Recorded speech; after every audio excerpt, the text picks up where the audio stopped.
place au débat de votre émission. La riposte contre l'épidémie d'Ebola qui sévit en République démocratique du Congo est-elle à la hauteur? Cette nouvelle souche est redoutable. Pas de vaccin, pas de traitement. Et l'épicentre se trouve en Ituri, une province où un conflit armé perdure depuis près de 30 ans. Un invité exceptionnel ce soir. Bonsoir Denis Mukwege. Vous avez reçu le prix Nobel de la paix. Vous êtes chirurgien, gynécologue. On vous connaît comme l'homme qui répare les femmes. Merci d'être avec nous en direct. Merci d'avoir accepté notre invitation. Vous avez lancé un appel à la communauté internationale dans le journal Le Monde pour mettre fin aux souffrances du peuple congolais. C'était le 4 juin dernier. On va y revenir. Et avec nous en plateau, Claire Nicollet. Bonsoir. Bonsoir. Vous êtes la directrice des opérations d'urgence à MSF, Médecins sans frontières. Le personnel soignant est en première ligne. Un premier cas d'Ebola a été confirmé en France. C'est un médecin humanitaire qui était de retour de RD Congo et qui a été contaminé donc par la souche Bundibugyo. 5 personnes, dont un personnel navigant, entrés en contact avec le malade, ont été placées à l'isolement. Denis Mukwege, cette épidémie, elle a fait 304 morts, 1115 personnes sont contaminées. Selon un tout dernier bilan, il a été dévoilé donc cette semaine par les autorités congolaises. Le virus se propage avec un taux de létalité estimé à 25% par l'OMS. Est-ce que vous êtes inquiet ? Merci, Madame, de nous avoir invités à ces débats. Et je crois que lorsque on a annoncé cette 17e épidémie d'Ebola en République démocratique du Congo, et spécialement dans la région d'Ituri, où, comme vous le savez, il y a un conflit qui dure maintenant des décennies. Et malheureusement, le fait qu'il y a ces conflits, il y a la destruction des structures sanitaires depuis très longtemps, le fonctionnement est au ralenti. Mais également, je dois dire que cette épidémie a été annoncée au même moment que, par exemple, les aides américaines étaient réduites sensiblement, à plus de 68%. Ça veut dire tout simplement, on est parti de 1 milliard 340 millions pour arriver à 420 millions. Et donc, du coup, on s'est retrouvé dans une situation sanitaire très, très difficile. Donc, le conflit, le manque de moyens. Et je dois dire qu'à cela, effectivement, il y a tous les problèmes qui sont liés à l'environnement, donc la population. Donc, notre inquiétude est grande jusqu'à aujourd'hui, puisque nous craignons beaucoup que le fait de manquer le moyen, d'abord, ça fait que la déclaration de l'épidémie a été tardive. Oui, trop tardive. Oui, trop tardive. Effectivement, il semblerait qu'il y ait eu un délai de 3 mois. Et ça, vous l'expliquez par un manque d'anticipation et par justement ce manque d'argent. Vous l'avez rappelé avec notamment tout ce qui a été crédit de l'USAID qui a été totalement revu à la baisse. En effet, donc les laboratoires sur place testaient plutôt la souche Zaïre, et donc ça a pris du temps avant qu'on ait des résultats de l'INRB qui est très très loin à Kinshasa pour confirmer que c'était plutôt la souche Bundibugyo. Et donc du coup, en fait, ces retards dans la déclaration de l'épidémie n'a pas permis de mettre en marche donc les mesures de protection épidémiologique. Et donc, voilà, ça a aggravé en quelque sorte cette épidémie. Claire Nicollet, effectivement, ça a aggravé. Ce délai de 3 mois, vous nous le confirmez. Est-ce qu'aujourd'hui, l'épidémie est hors de contrôle ? Effectivement, c'est extrêmement compliqué d'avoir pris si tard cette épidémie, parce que ça veut dire qu'effectivement il y avait déjà beaucoup de chaînes de transmission, c'est-à-dire des patients qui étaient en train de se donner Ebola, et on voit qu'il y a déjà 3 provinces touchées aujourd'hui en RDC. Il y a aussi les voisins ougandais qui ont aussi reçu des cas. Donc effectivement, ça fait que malheureusement cette épidémie elle est en train de se transmettre vraiment rapidement, et donc malheureusement avant de couper ça va être très très difficile. Donc on court vraiment après cette épidémie, mais c'est ça qui est inquiétant. Aujourd'hui, on n'est pas au rythme attendu pour pouvoir vraiment arrêter rapidement cette épidémie. Oui, malheureusement, elle a une longueur d'avance. Il y a ce premier cas en France. C'est un médecin qui est donc revenu de République démocratique du Congo et qui a contracté le virus. C'est une première. Est-ce que vous êtes inquiet pour vos équipes ? Est-ce que ça vous a surpris ? Alors en fait, on est vraiment, on se prépare pour aller travailler sur Ebola quand on se rend sur Ebola. Il y a des formations, il y a bien sûr, on voit dans les images des combinaisons spécifiques pour travailler auprès des patients qui souffrent d'Ebola.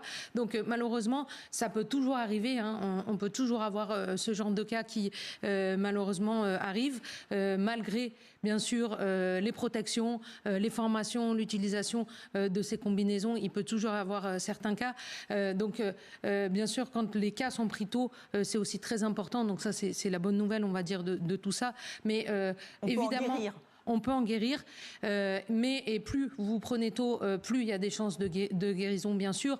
Mais effectivement, ce qui est important, c'est en tout cas de continuer à intervenir, parce que c'est ça, nous, en tant que Médecins sans frontières, la première chose, c'est évidemment d'être là auprès des populations pour pouvoir couper vraiment cette maladie et cette épidémie. Donc c'est ça qui est le plus important aujourd'hui pour nous.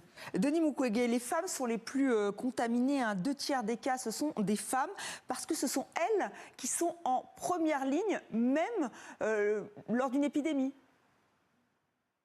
Je crois que ces femmes, j'ai beaucoup d'admiration pour elles et je profite de cette occasion d'ailleurs pour les féliciter, les encourager, puisque je crois que c'est elles qui sont en première ligne.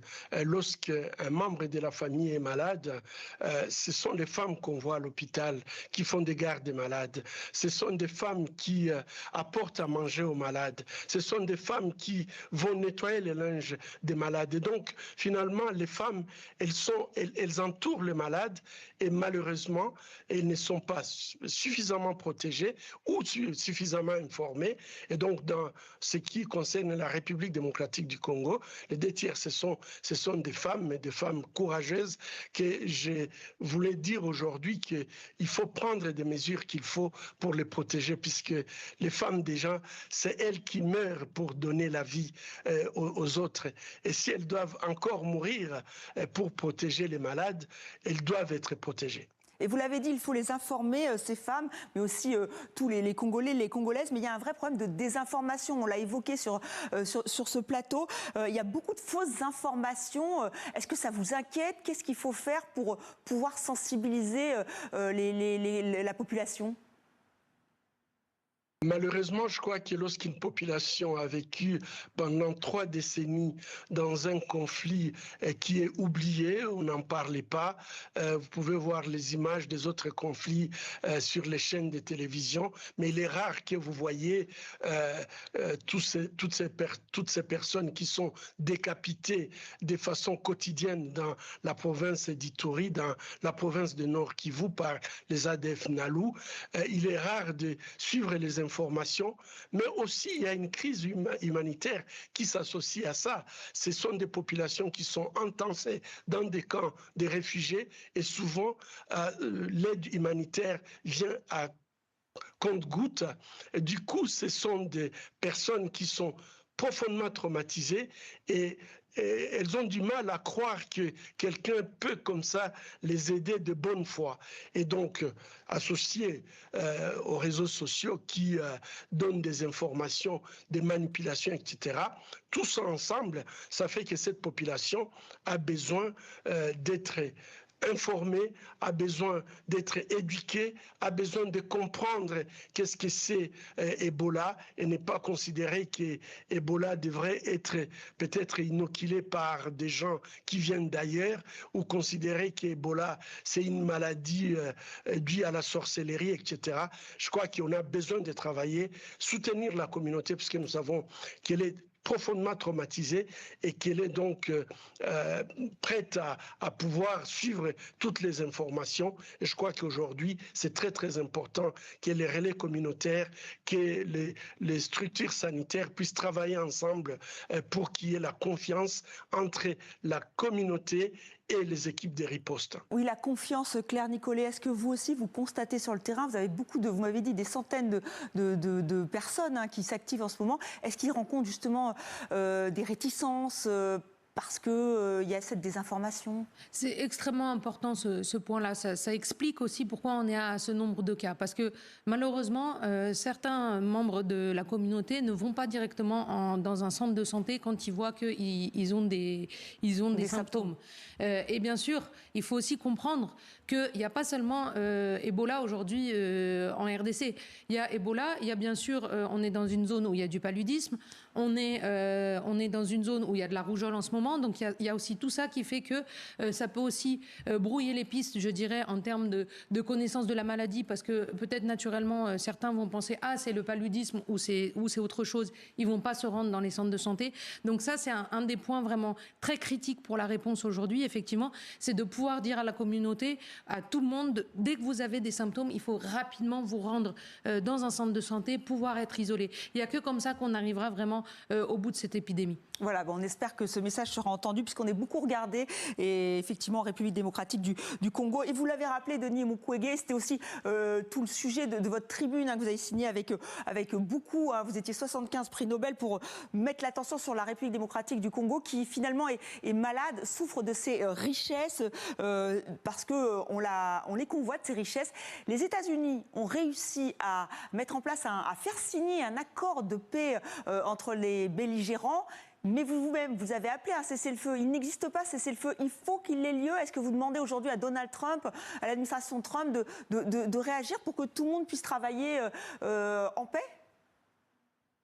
Absolument. Je pense que la paix, c'est un impératif pour pouvoir travailler ou prendre en charge les malades d'Ebola.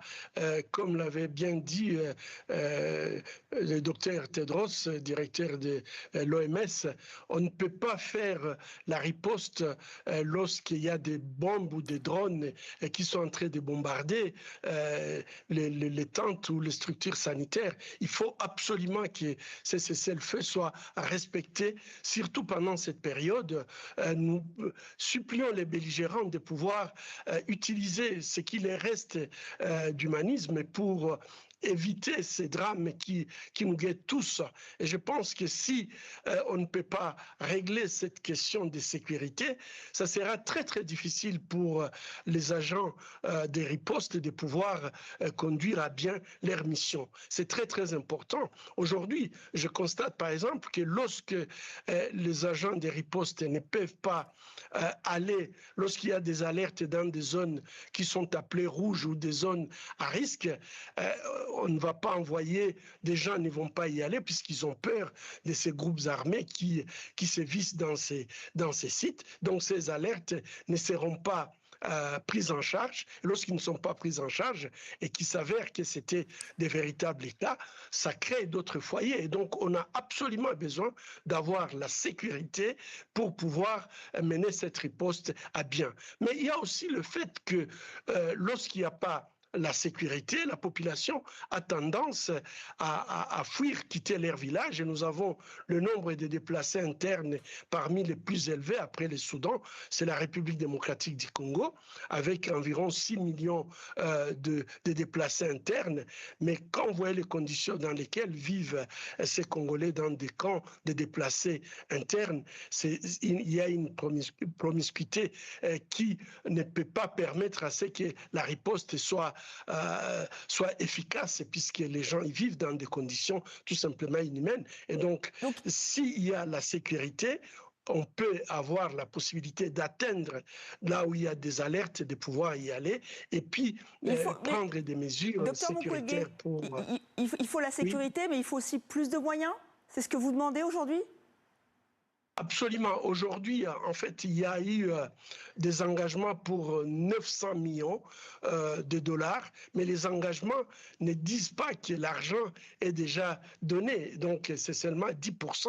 Et ici, peut-être, il faut souligner que nous félicitons les Africains qui ont pu prendre des engagements de 80 millions de dollars. C'est à peu près autour de 10%. C'est déjà un pas très très important, mais ce que nous demandons aux bailleurs, aux États, c'est de pouvoir libérer leur engagement Et deuxièmement, il faut mettre des mesures qui permettent à ce que les organisations qui travaillent sur terrain, les structures sanitaires qui sont sur terrain, puissent avoir accès, que le décaissement soit facilité et qu'il y ait une flexibilité pour acquérir le matériel de prévention et de soins. Oui, et on rappelle, c'est une course contre la montre, donc il faut faire vite. Il y a quand même cet espoir. Un essai clinique portant sur 2 traitements doit être lancé la semaine prochaine. Claire Nicolet, il faut un vaccin vite. Il faut un vaccin vite, il faut des traitements rapidement aussi. Donc pour tout ce qui est bien sûr prévention d'un côté et soigner bien sûr les gens qui ont déjà été touchés. Donc effectivement on a des lueurs d'espoir, mais une fois de plus ce qu'on dit aujourd'hui c'est cette course contre la montre et on est en retard sur la maladie. Donc c'est bien ça la problématique, c'est voir comment réellement on peut endiguer le plus rapidement possible parce que sinon ça va juste durer extrêmement longtemps. Pour rappel, ça a duré plus de 2 ans la précédente grosse épidémie d'Ebola dans la même région. Denis Mukwege, juste un dernier mot, une petite note positive. Qu'est-ce que vous voulez dire aux Léopards? On le rappelle, hein, l'équipe congolaise s'est qualifiée pour les 16e de finale du mondial. Une bonne nouvelle? En effet, je crois que dans un pays où on a une crise sanitaire qui a été proclamée comme une crise de santé, une urgence de santé publique de portée internationale, où nous avons une agression avec 3 armées de nos voisins qui sévissent aujourd'hui en République démocratique du Congo, et enfin où on a une crise humanitaire sans égale, je pense qu'avoir